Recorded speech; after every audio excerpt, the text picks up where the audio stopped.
Well, I'm on the phone with Coach Craig Dagan from the Maine Maritime Academy women's basketball team. And, Coach, what time did you get back home from New York?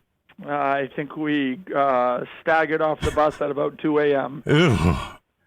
Any practice today, today being Wednesday? Today we just, the kids will come in, get treatment. We got a lift scheduled today, and we're going to watch film in preparation for Saturday's game against Husson. You had a great trip to New York, one-on-one, and tell us about that. Yeah, I mean, kind of a little bit disappointing in the sense that we feel like we should have walked out of there 2-0. Our first game against John Jay.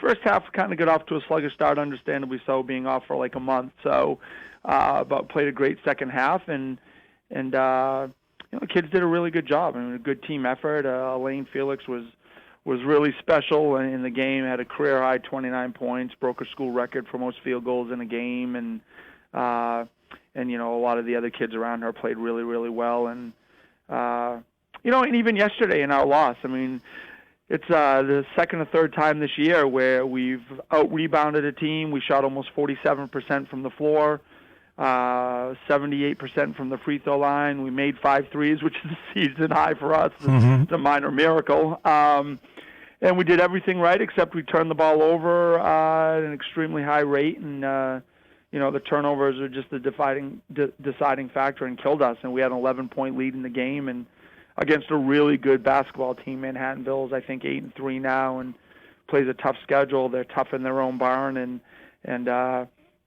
it's one we kind of let slip away. But the effort's there. The kids played well. I mean, we strung together a lot of really good minutes, quality minutes of basketball, and yesterday our youth showed, and we had some critical turnovers in critical times. Not only the upperclassmen, but our freshmen. That inconsistency from game to game is sometimes just going to bite us in the butt. But I'm really happy with where we're at. We had a great trip, did a lot of really fun things, and our kids are working really hard for us, and that's all we can ask for. Tell us a little bit about the fun things you did. I know I saw pictures, and it looked like it was great.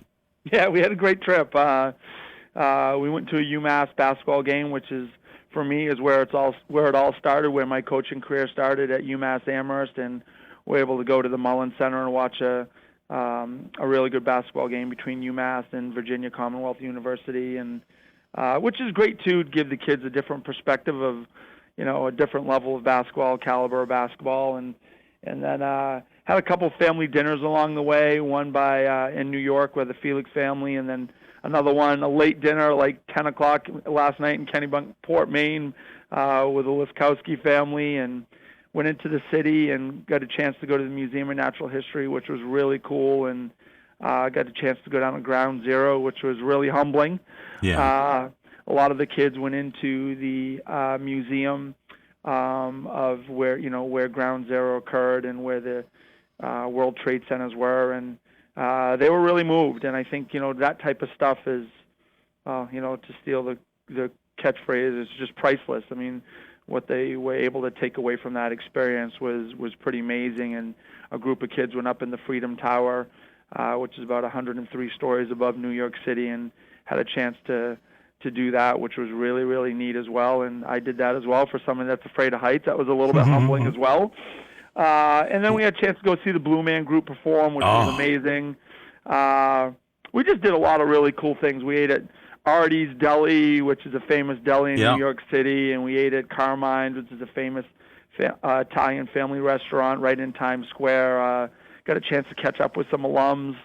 It was just a really, really great trip. And, truth be told, we didn't even practice prior to our preparation for yesterday. Had nothing to do with the result. But I just felt it was, kind of more important to get a chance to get out there and do some different things from a cultural standpoint, as opposed to being in a gym, which we get an opportunity to do just about every day. So had a wonderful trip. The kids had a blast, and just really thankful for the opportunity to do that with them. What's really interesting is when you think about it, you and I are obviously a little bit older, but I mean, for your women's team back in 2001, I mean, these kids were they were 4-7.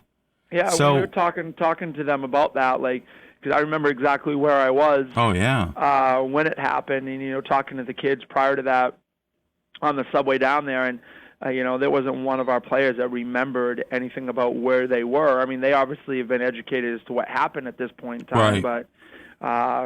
but for them to be able to go into the museum and do that sort of stuff to get some perspective of what happened. I mean, I literally had 3 players walk out of the museum in tears.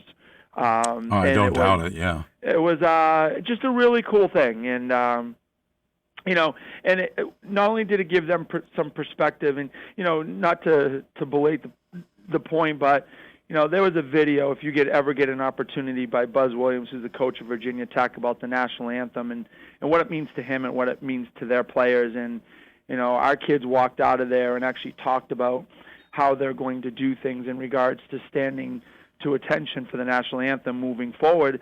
They were moved to the point where they want to change things in their lives in regards to how they go about not only reflecting, but what that flag means to them. And I think for some of them, maybe it will be short-term changes, but for some of them, I think there will be lifelong changes based on the experiences they had this weekend. That's amazing to be able to share that with them. It was a lot of fun. All right. Basketball. Yes, sir. I mean, 4 games in the next 7 days, starting the 9th. It's crunch time.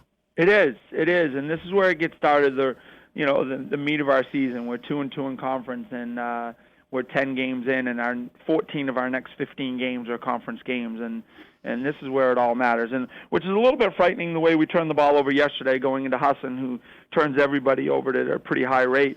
But that's going to be the key for us moving forward this year. I mean, this is one of the highest field goal percentage shooting teams that I've ever coached. I mean, we shoot the heck out of the ball. We're patient. We rebound the ball well. If we turn the ball over, we lose. If we don't, we win. It's a pretty simple formula for us. And Hassan's a team that can really get under your skin and turn you over.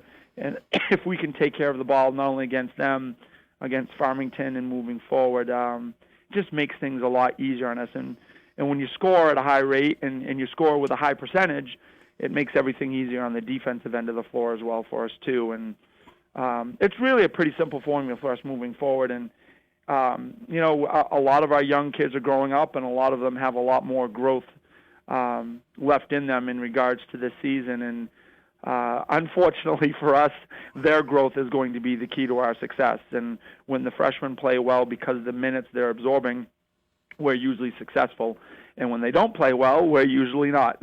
Yeah. So, but we're excited just to play a lot of games, and we've got another 12 days before school starts, and we want to maximize the time that we have with our players during those 12 days, and not only from a basketball standpoint, but from a social standpoint and from a team bonding standpoint. So we're excited. We're going to get right back at it this afternoon in regards to getting our lift in, and we're excited about the opportunity on Saturday to play Hassan. All right, so the game is at home at 1 o'clock on Saturday. Then on the 12th, you go to UMaine Farmington.